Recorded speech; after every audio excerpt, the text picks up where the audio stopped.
Alhamdulillah Rabbil Alamin. Wassalatu wassalamu ala ashrafil anbiya wal mursalin wa ala alihi wa sahbihi ajma'in. Subhanaka la ilma lana illa ma 'allamtana innaka antal alimul hakim. Rabbi shrah li sadri wa yassir li amri wa hlul 'uqdatam min lisani yafqahu qawli. Alhamdulillah, syukur kepada Allah Subhanahu wa taala, segala puji bagi Allah Tuhan sekalian alam. Salam dan salam ke atas junjungan besar Nabi Muhammad sallallahu alaihi wasallam. Masih banyak diucapkan kepada puan pengurusi acara yang berusaha, Puan Hajah Saniah binti Abdul Salam, Timbalan Pegawai Pendidikan Sektor Pengurus Sekolah Merangkap Rakan Hadid, yang berusaha Encik Selamat bin Yusof, Pengetua SMK Kunak Jaya, yang berusaha Encik Latih bin Katik, Wakil yang berhormat Puan Razlinah binti Haji Arif, Adun N63 Kunak Merangkap, Ketua Bahagian Kunak Parti Gagasan Rakyat Sabah, Encik Ribut bin Nasib YDP PIBG SMK Kunak Jaya, yang dihormati rakan kerjasama Encik Nel Sambora, pengurusi Law Fest Persatuan Peniaga Bergerak Low Cost Fiesta Tour, yang berusaha Puan Hajah Maznah bin Haji Hassan, pengurusi Karnival Jubli Perak SMK Kunak Jaya 25 tahun, merangkap guru penongkanan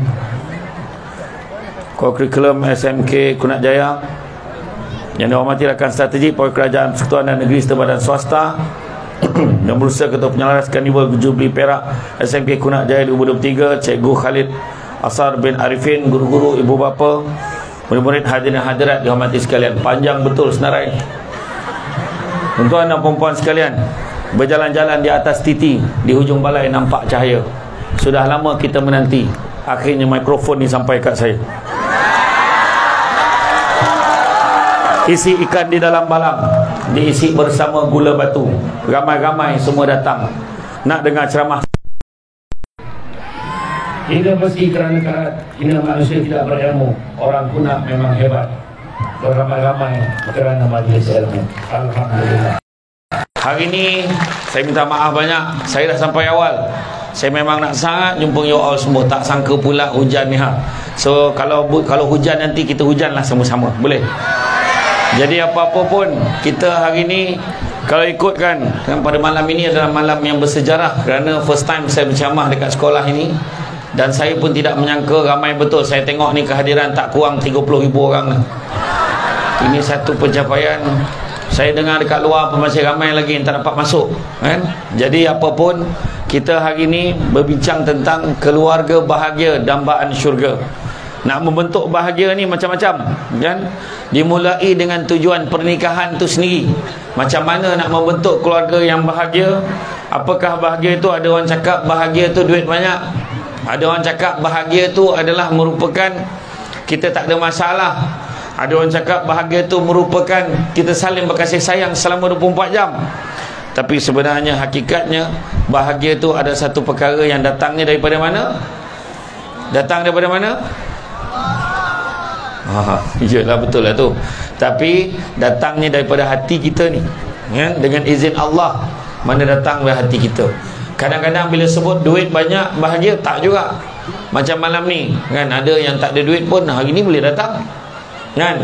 Walaupun susah, jauh-jauh jalan kaki datang, alhamdulillah dapat juga bersama dalam majlis ilmu.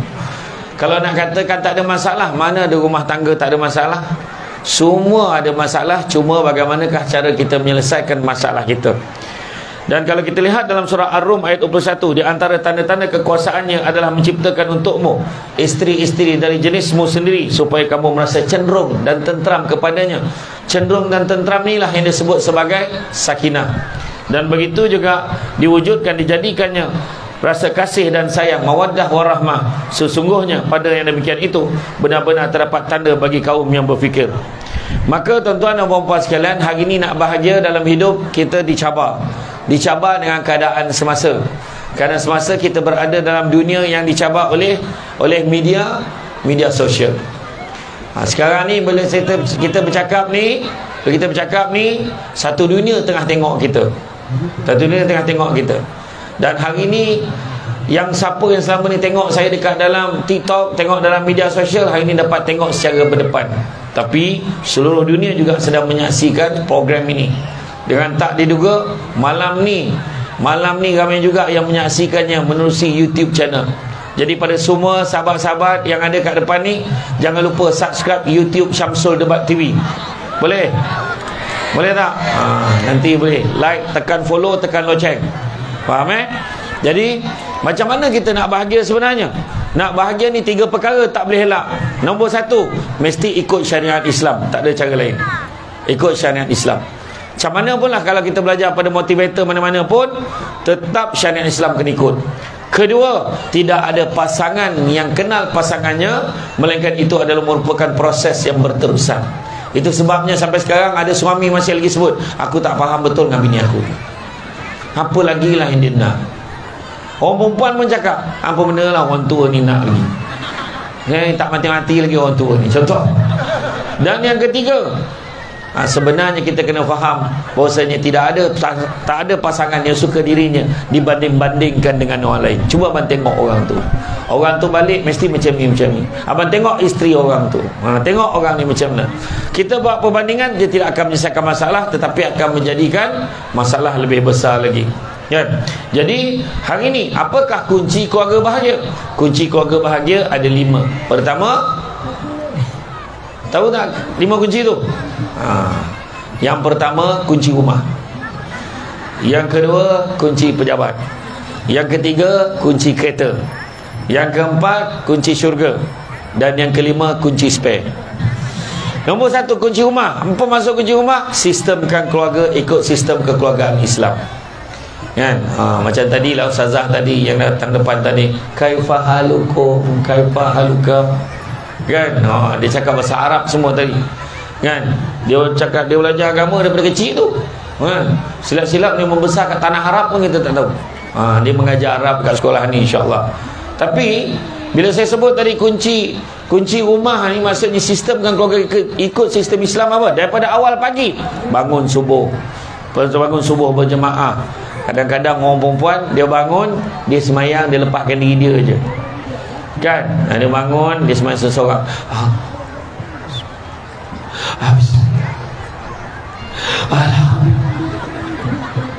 Sampai bagi salam asal. Lepas tu dia telah muka dia, tengok suami tak kata. Syak geleng. Neraka lah orang tua ni. Jangan macam tu.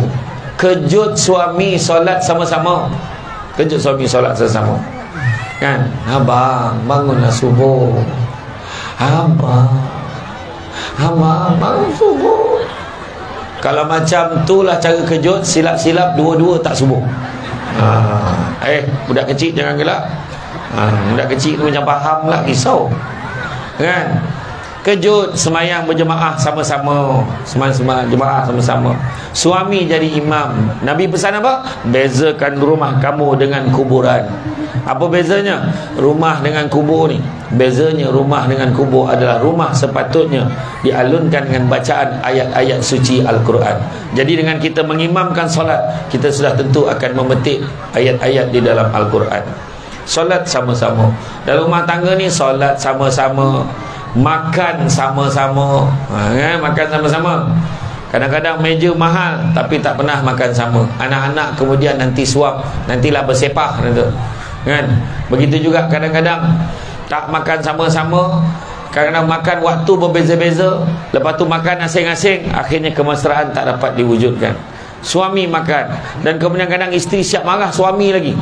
Kan? Dah anak-anak dah duduk, pergi cakap dengan ayah kau, mengangkang aja depan TV, dia marah. Suami tengok TV. Apa yang dia nak buat? Dia nak suruh suami sama-sama tolong dekat dapur. Tapi tengok time lah. Kalau suami tu nak tolong, dia tolong. Kalau tak tolong pun tak apa. Kan? Last minute semua dah siap, anak-anak dah ready dekat meja, baru panggil suami. Ayah, makanan dah siap. Ayah pun datang. Sampai dekat meja, tengok anak-anak semua dah ready. Anak tak adalah ramai sangat, dalam 12 orang macam tu. Tengok anak-anak dah ready semua. Barulah ayahnya terasa macam wakil rakyat. Ayahnya datang. Semua ada. Ayahnya pun duduk. Barulah ibunya terbalikkan pinggan tu, barulah sendukkan, letakkan nasi dalam pinggannya. Kemudian ayahnya bergurau dengan anak sulungnya. Along, baca doa. Ayah uzur hari ni. Ayahnya uzur. Anaknya pun baca doa. Allahumma barik lana fi ma razaqtana wa qina azabannar. Ya Allah berkatilah. Ya Allah, panjang ni doa budak ni. Akhirnya walhamdulillah bil alamin. Makan. Bila makan pula tiba-tiba anak yang seorang tu, ibu nak telur tu sikit. Maknya pun ambil, kan? Ibunya ambil telur tu, cubit letak dalam pinggan anak, dapat pahala sedekah lagi besar daripada bagi makan anak orang lain. Ibunya pula minta, abang nak ayam tu sikit. Jadi suami pun ambil cubit, suapkan. Nah, abang bukalah mulut, malulah orang tengok, biarlah orang tengok. Lepas tu, yelah, dia pun buka mulut. Bila dia suap, anak yo, anak tak pernah tengok, kan? Happy, kan? Makan sama-sama. Yang ketiga, tidur sama-sama. Saya yang muda-muda saya tak risau dia tidur sama, tapi kadang yang dah tua-tua ni kadang-kadang dia suka halau suami, dia tidur luar, nyemak aja. Sian suami. Kadang suami tu usik je, usik nak mati orang tua. La ilaha illallah, jangan. Kan kalau dia dah gosok-gosok tu hanya marilah tidur sama, dapat dah lagi macam tu. Sian suami tidur kat luar atas lantai. Dah lah tak ada selimut, tarik kain ihram mau balik umrah hari tu, putih dah macam jenazah. Kesian, kan? Yang ketiga, dah makan sama-sama, solat sama-sama, tidur sama. Yang keempat, jalan sama-sama. Anak dah tidur, kunci pintu, tutup tingkap, naik motor, peluk abang, peluk round satu kuna sampai ke Tawau. Naik motosikal, greng sampai nyanyi, jika engkau minta intan permata tak mungkin ku mampu. Isteri kat belakangnya, tapi sayangkan ku capai bintang dari langit untukmu. Masa tu hujan tak nampak bintang. Tiba-tiba dekat satu lorong tu, dekat celah-celah pokok sawit tu, tayar bocor. Dah mula suami, kau lah ni BLM, berat lebih muatan. Isterinya marah, apa pula? Abang lah tak cek angin tu, turun. Turunlah isteri, tolak motor, suami tolak, isteri ikut kat belakang. Ya Allah, jauhnya jalan, dalam 30 km. Jalan. Tiba-tiba suami isteri dah penat, buka helmet, pegang helmet, jalan. Sampai satu penat lagi, buka pula tudung. Kiri tudung, kanan helmet, jalan dah macam penguin. Rambut kembang. Sampailah kat kawasan rumahnya, kat kawasan Kuna. Suami tolak, tak, dia ikut belakang. Jiran-jiran nampak, semua tutup tingkap. Esok pagi semua tegur suami dia, Mat, malam tadi kau ke yang tolak motosikal tu? Ya, akulah tu. Kenapa? Kau hati-hati, Mat. Kenapa pula? Aku tengok malam tadi ada lembaga ikut kau tadi. Itu bukan lembaga, itu isteri aku. Kan? Jadi jalan sama-sama. Sistemkan dalam rumah dalam sistem Islam. Solat sama-sama tu penting. Solat ibadah sama-sama, sembahyang. Suami menjadi imam. Allahu Akbar. Bismillahirrahmanirrahim. Alhamdulillahi Rabbil Alamin.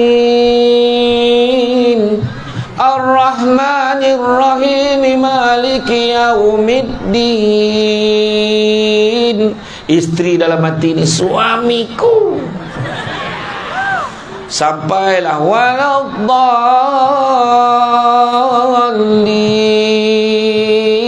Anak pun amin. Sampai ayat dia, Bismillahirrahmanirrahim. Inna a'tainakal kautsar. Anaknya kat belakang dah agak dah. Anak dah tahu ayat apa dia nak baca. Tak apa, yang penting jadi imam. Dah habis tu pula zikir, dah zikir baca doa. Ya Allah. Bahasa Melayu pun tak apa. Sesungguhnya aku sayangkan isteriku, ya Allah. Anak pun pandang mak dia. Yang mak pandang depan lah, sibuk aja lah. Aku juga sayangkan anak sulungku Alung, ya Allah. Long, nama kau lah Alung. Aku sayangkan anakku yang kedua Angah. Ngah, nama kau pun ada. Aku juga sayangkan anakku yang ketiga Alang. Tahu tak apa. Ya Allah, sesungguhnya Alung ini harapan keluarga, ya Allah. Cik Alung, dia bakal duduk ke SPM, berikanlah dia 12A, ya Allah. Berubah muka Alung. Kenapa Long? Angah tanya, subjek ambil 9 aja. Macam mana nak dapat 12A? Ayahnya pun tak tahu anaknya ambil berapa subjek. Tetapi orang perempuan kalau nak daminkan doa suami, dengar betul-betul. Kadang-kadang kan bila imam baca Alhamdulillah Hamidin Syakirin Hamdan Mazidah Ya Alhamdulillah dia dengar, dia tak dengar, dengar tak dengar kan. Hati-hati. Ya Allah, kau berikanlah aku, ya Allah, aku dah lama ingin lagi, ya Allah. Aku sesungguhnya sudah lama, ya Allah. Yang isteri kat belakang, amin, amin, amin ya Rahman, amin ya Rahim, amin ya Allah. Mana kena nangis? Makbul. Jadi lain kali orang perempuan kalau dengar, ya Allah kau berikan aku, ya Allah, orang perempuan kuat sikit. Cakap tu. Kalau nak tegur isteri pun dalam doa senang. Contoh isteri tak nak dengar cakap kan, dalam doa senang. Ya Allah, sesungguhnya kau bukakanlah hati istriku, ya Allah. Isteri belakang, hal sesungguhnya dia seorang yang degil, ya Allah. Isteri kat belakang, dia pun sama. Jawab pula. Susah macam tu kan. Doa. Jadi makna kata dalam tu solat, mengaji sama-sama. Anak-anak pun kita ajak dia solat. Kalau pergi masjid, ajak pergi masjid sesama. Datang majlis ilmu ni bawa sama-sama kan. Sebab Nabi sebut apa? Barang siapa yang mengikuti jalan-jalan ke majlis ilmu ni, datang majlis ilmu ni, maka Allah akan anugerahkan kepadanya jalan-jalan ke syurga. Amin. Jangan lupa hashtag pergi syurga balik hari. Datang majlis ilmu. Ini tidak. Kadang-kadang dekat masjid, dekat surau, nampak budak tu boleh lari, pergi balik. Nak main-main, pergi balik. Sampai tua budak tu. Lepas tu semayang dia balik. Dia tak datang masjid, tak datang surau. Ataupun ayah tengah semayang, Allahu Akbar, tiba-tiba anak panjat. Dah macam ni dah bapak ni. Aduh, maknya pergi main jauh. Kesian ayah kau, nak semayang pun susah. Salah macam tu. Kalau buat macam tu sampai tua budak tu. Waktu semayang ni main jauh. Waktu semayang main jauh. Jadi macam mana? Tarik anak tu baik-baik. Adik cuba ikut macam mana ayah solat. Pandai macam tu lah anak ibu. Contoh. Lain lah kalau ayah dia tengah semayang, mak dia yang panjat. Itu patut halaukan. Sebab tak faham bahasa dah tua. Okay, itu yang pertama, kunci rumah. Kedua, kunci pejabat. Apa maksud kunci pejabat? Maksud kunci pejabat, carilah rezeki yang halal, kerana sesungguhnya yang halal itu cukup buat kamu. Cari rezeki yang halal itu cukup buat kamu. Itu sebab kata kita dalam dunia ni, Nabi dah pesan, sesungguhnya anak-anak Adam kalau diberikan 2 lembah emas, dia akan minta lembah yang ketiga. Tak pernah cukup. Jangan risau, tuan-tuan kena hujan, saya pun kena hujan ni. Dah basah dah. Susah lah, okey je. Biar kita sama-sama kena hujan. Boleh? Boleh. Kita demam sama-sama. Jadi mana kata Nabi sebut anak-anak Adam kalau diberikan 2 lembah emas, dia akan minta lembah yang ketiga. Tak pernah cukup. Banyak tu bukan 2 beg, bukan 2 guni, tapi 2 lembah emas. Dia akan minta lembah yang ketiga. Tapi Nabi juga cakap, cari rezeki yang halal. Yang halal itu cukup buat kamu. Nabi juga sebut apa? Nabi kata, barang siapa yang membenarkan benda-benda haram masuk ke dalam perutnya, nescaya malaikat di langit dan di bumi akan melaknatnya selama sesuai selagi mana benda-benda haram itu ada di dalam perutnya. Jadi tak apa, kita walaupun kita duduk kampung, Samsul Debat pun orang kampung, membesar di kampung. Kampung apa? Kampung Batu Kikir saya lahir. Tahu Batu Kikir? Batu Kikir Jambatan Bosi. Pernah dengar lagu tu? Gulai udang sebelah ngong. Pernah kan? Tapi Jambatan Besi tu pun dah tak ada dah. Dah jadi jambatan konkrit dah. Jadi kita orang kampung, duit kita alhamdulillah sekadar cukup-cukup makan. Alhamdulillah, syukur. Sebab apa? Sebab dah dijanjikan yang halal itu cukup buat kamu. Tapi kalau kita nak mencari kekayaan, sebenarnya kita takkan jumpa. Sebab apa? Kekayaan itu sendiri subjektif. Berapa baru kaya? Pada setengah orang 500,000 pun belum kaya lagi. Ada orang ada 5 juta pun belum kaya lagi. Ada orang 10 juta belum kaya lagi. Tapi ada orang yang bersyukur 10 ringgit cukup banyak pada diri dia. Itu sebabnya belajarlah bersyukur, ya? Jadi Nabi juga cakap, manusia yang paling kaya adalah manusia yang merasa cukup dengan apa yang dia ada. Ketiga, kunci kereta. Apa maksud kunci kereta? Maksud kunci kereta, hala tuju pemanduan nak bawa keluarga kita, biarlah ke arah yang diredai oleh Allah Subhanahu wa taala. Bawa kereta, bawa keluarga kita menuju ke arah diredai Allah. Saya nak anak saya jadi anak-anak yang soleh-solehah. Seawal umur 7 tahun saya dah didik anak saya masuk pertandingan bintang kecil. Kan tak kena. Macam mana pula masuk pertandingan nyanyian tu? Jadi sepatutnya apa? Anak saya dah masuk pertandingan musabaqah, anak saya masuk pertandingan berzanji, anak saya masuk pertandingan menulis khat, anak saya telah masuk pertandingan pidato bahasa Arab, syarahan agama dan sebagainya. Sepatutnya hala tuju tu menuju ke arah mardatillah, arah yang diredai oleh Allah Subhanahu wa taala. Masukkan anak-anak dalam pertandingan azan, masukkan anak-anak dalam pertandingan nasyid contohnya.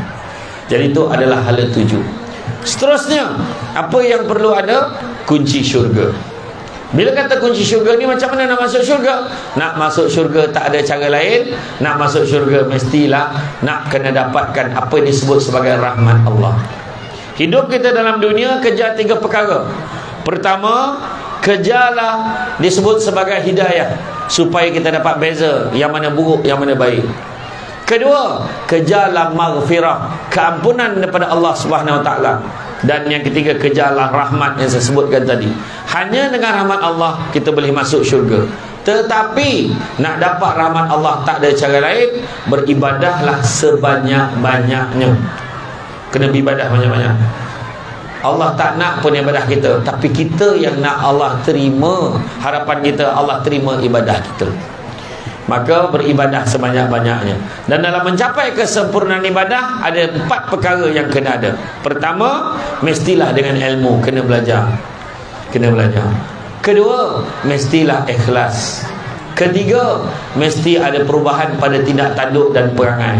Kadang-kadang kita ni kita beribadah, kita salat, kita mengaji, tetapi kita masih lagi tidak berubah perangai kita menjadi lebih baik lagi. Masih lagi buat dosa, masih lagi buat maksiat, masih lagi buat perkara-perkara yang dilarang dalam agama kita. Dan yang keempat disebutkan sebagai kita hendaklah mulakan dengan niat. Dalam beribadah, niat penting. Inna a'malu bin niat. Dan yang kelimanya adalah kunci spare saya sebut tadi. Apa maksud kunci spare? Semua ada kunci, ya? Ayah ada kunci, ibu ada kunci, suami ada kunci, isteri ada kunci. Maka mainkanlah peranan masing-masing. Hari ini dalam kita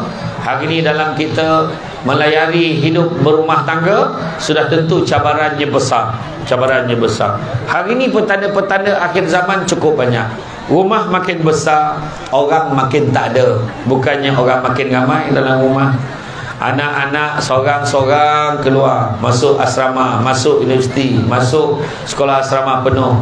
Kemudian bila keluar daripada asrama penuh, masuk universiti. Keluar dari universiti, dah kerja nak kahwin, dah kahwin, dah tak duduk lagi dah dengan keluarga.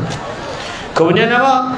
Kemudian kita tengok kan, pangkat semakin tinggi, kearifan semakin kurang, perubatan semakin canggih, penyakit semakin banyak, melancong satu dunia, jiran sebelah rumah pun tak kenal, pakai jam tangan mahal tapi makin tak tepat masa. Manusia semakin ramai, kemanusiaan semakin kurang. Teman di media sosial semakin ramai, teman sejati makin tak ada. Air minuman semakin banyak jenis, air bersih semakin tak ada. Begitu juga berguru semakin mudah, guru semakin tidak dihargai. Teknologi maklumat semakin canggih, fitnah dan aib semakin tersebar. Itu sebabnya saya nak pesan juga pada semua yang ada kat sini hari ini. Tak lama lagi kita tengok negara kita di beberapa buah negeri akan melalui pilihan raya. Jadi janganlah kita pula beria-ria bergaduh-gaduh dekat dalam media sosial tu, diam-diam. Pada siapa yang menyokong satu pihak, diam-diam. Yang menyokong satu pihak, diam-diam. Jangan gaduh-gaduh. Yang penting jaga keharmonian tempat kita, jaga kampung kita, jaga rumah kita. Orang di Sembilan kata jaga porak kita, jaga kawasan kita. Jangan kita bergaduh-gaduh. Kadang-kadang orang lain dekat parlimen, dekat sidang dun tu elok berpeluk-peluk, kita pula nak bergaduh-gaduh. Jangan kita berpecah-pecah, kerana Allah dah pesan wa'tasimu bihablillahi jami'an wa la tafarraqu. Berpegang teguhlah pada tali Allah yang bersatu padu, dan janganlah kita berfirqah-firqah. Jangan kita berpecah-pecah. Jaga keluarga kita. Amanah jaga anak-anak kita dengan baik. Saidina Umar ajar kita untuk didik anak macam mana? Ada 3 peringkat. 3 peringkat nak didik anak. Peringkat pertama 7 tahun pertama. Peringkat kedua 7 tahun kedua. Peringkat ketiga selepas 14 tahun. 7 tahun pertama layan anak seperti raja. Apa dia nak bagi. 7 tahun pertama. Dia nak mainan tak susah. Banyak kedai RM2 sekarang ni. Kedai ikut RM2.40. Tak kisahlah, kedai-kedai barang murah. Familiar saya tengok ada dekat Tawau. Kan? Ada kedai murah. Layankan anak kita. Tapi bila masuk aja umur 8 tahun, masuk 7 tahun kedua, layanlah anak seperti hamba. Mula bagi dia tugas, bagi dia kerja rumah, bagi dia bantu ibu ayah dia. Dan bila jadi hamba, bukan semua perkara yang dia nak dia boleh dapat. Mak ayah kena tapis, mak ayah kena kawal. Dan selepas 14 tahun, layanlah anak seperti sahabat. Layan anak seperti sahabat. Mudah-mudahan anak kita akan mendengar apa yang kita kata, akan berbincang dengan kita dalam apa juga isu. Dan seterusnya, saya nak pesan juga bagaimana Saidina Umar pernah menyatakan, kan, satu ketika tu datang seorang lelaki bawa anak dia jumpa dengan Saidina Umar. Dia kata, wahai Umar, dia kata, kau tolong nasihatkan anak aku ni derhaka. Maka kata Saidina Umar pun nasihatlah, jangan begini, neraka lah jawapannya untuk orang yang derhaka. Taatlah pada perintah Allah, bla bla bla bla, cerita. Sekali anak tu bersuara, wahai Umar, cubaan. Dah habis. Cubaan.